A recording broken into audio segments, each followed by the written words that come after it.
नमस्कार दोस्तों, मैं राजकुमार मौर्य पश्चिम बंगाल विधानसभा चुनाव के लिए 23 अप्रैल और 29 अप्रैल को वोटिंग होने जा रही है, जिसके नतीजे 4 मई को आएंगे।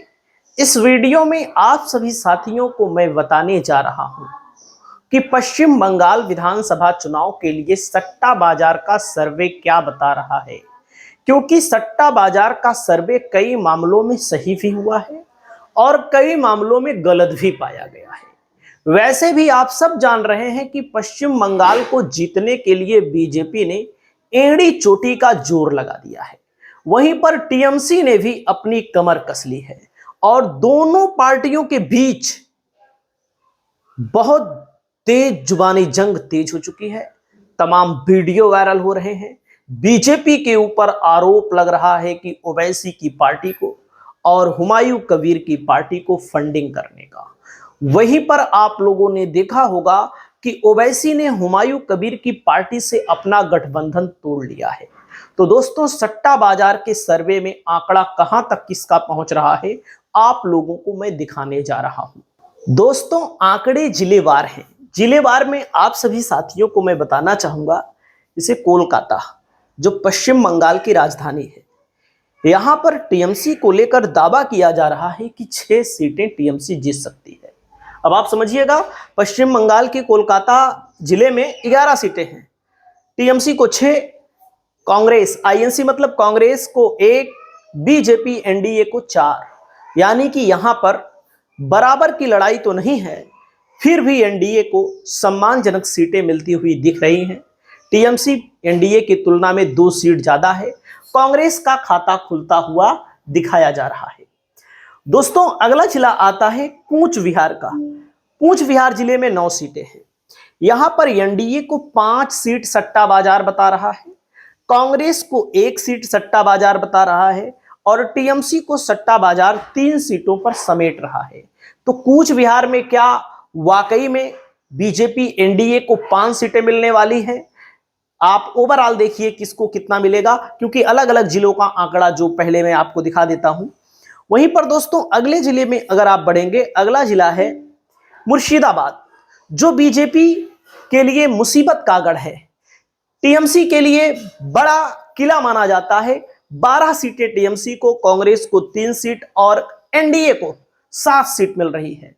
तो यहां पर मुर्शिदाबाद में कांग्रेस को 3 सीट, एनडीए को 7 और टीएमसी यहां पर 12 है। दोस्तों, अगले जिले की ओर अगर आप बढ़ेंगे तो अगला जिला आपके सामने है जलपाईगुड़ी। जलपाईगुड़ी में 7 सीट है, टीएमसी को 3, एनडीए को 3 सट्टा बाजार बता रहा है और कांग्रेस को यहां पर 1 सीट बता रहा है। और जलपाईगुड़ी के बाद दोस्तों, मैं आप सभी साथियों को बताना चाहूंगा, अगला जिला आ जाइए, पश्चिम मेदिनीपुर है। पश्चिम मेदिनीपुर में कुल मिलाकर के सीटों की संख्या है 15। 7 सीटें टीएमसी को, 5 सीटें एनडीए को और कांग्रेस को भी 3 सीट मिलने के अनुमान यहां पर बताए जा रहे हैं। उसके बाद दोस्तों, अगला जिला आता है आपके सामने अलीपुरद्वार में 5 सीट है, टीएमसी को 3, कांग्रेस को खाता नहीं खुल रहा है और एनडीए के लिए भी 2 सीट मिलने के अनुमान बताए जा रहे हैं। वहीं पर दोस्तों, अगला जिला आता है आप सभी के सामने कालिंपोंग। कालिंपोंग में 1 विधानसभा की सीटें हैं, टीएमसी को 1 पूरी मिल रही है। यानी कि बीजेपी को यहां पर कालिंपोंग में कोई बढ़त नहीं मिल रही है, टीएमसी यहां पर बढ़त में बताई जा रही है। दोस्तों, अगले जिले की ओर बढ़ते हैं। अगला जिला आता है बंगाल में उत्तर दिनाजपुर में। उत्तर दिनाजपुर में कुल मिलाकर के 9 विधानसभा की सीटें हैं। 9 में से टीएमसी को 4, कांग्रेस को 1, एनडीए को 4। मतलब टीएमसी और एनडीए के बीच बराबर की टक्कर बता रहा है। दोस्तों, अगला नंबर आता है, अगला जिला है आपके सामने दार्जिलिंग। 5 सीटें, टीएमसी को 3, कांग्रेस को 1, एनडीए को 1। यानी कि टीएमसी आगे है, कांग्रेस पीछे है, एनडीए भी यहां पर पीछे है दार्जिलिंग में। दोस्तों, अगला जिला आता है आप सभी के सामने दक्षिण दिनाजपुर की 6 सीटें, टीएमसी को 3, एनडीए को 3। टीएमसी और एनडीए यहां पर 3-3 सीटों पर सिमट रहा है। अगला जिला आता है मालदा। मालदा में 12 सीटें हैं, टीएमसी को 7, कांग्रेस को 4 और कांग्रेस को 1, एनडीए को 4 सीट यहां पर मालदा में मिल रही है, मालदा। और अगला जिला आता है नादिया। नादिया में 17 सीटें हैं, टीएमसी को 6, कांग्रेस को 2, एनडीए को 9। एनडीए को 9 सीट है। देख सकते हैं एनडीए यहां पर बढ़त बनाता हुआ दिख रहा है। दोस्तों अगला जिला आता है उत्तर परगना में। टीएमसी 33 सीटों में टीएमसी को 22, एनडीए को 8, कांग्रेस को 3। उत्तर परगना में टीएमसी के लिए बढ़त है।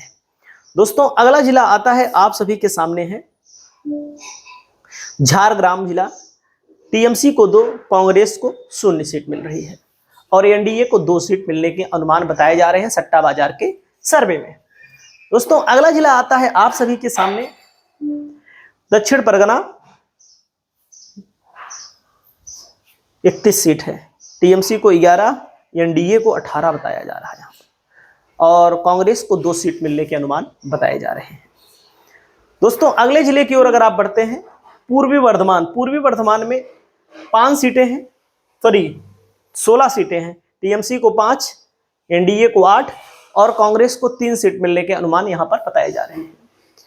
अगला जिला आता है बांकुड़ा में 12 सीटें हैं, टीएमसी को 7, कांग्रेस को 0, एनडीए को 5। बांकुड़ा में एनडीए सीट 5 जीत रही है। वहीं पर दोस्तों अगला जिला आता है आपके सामने,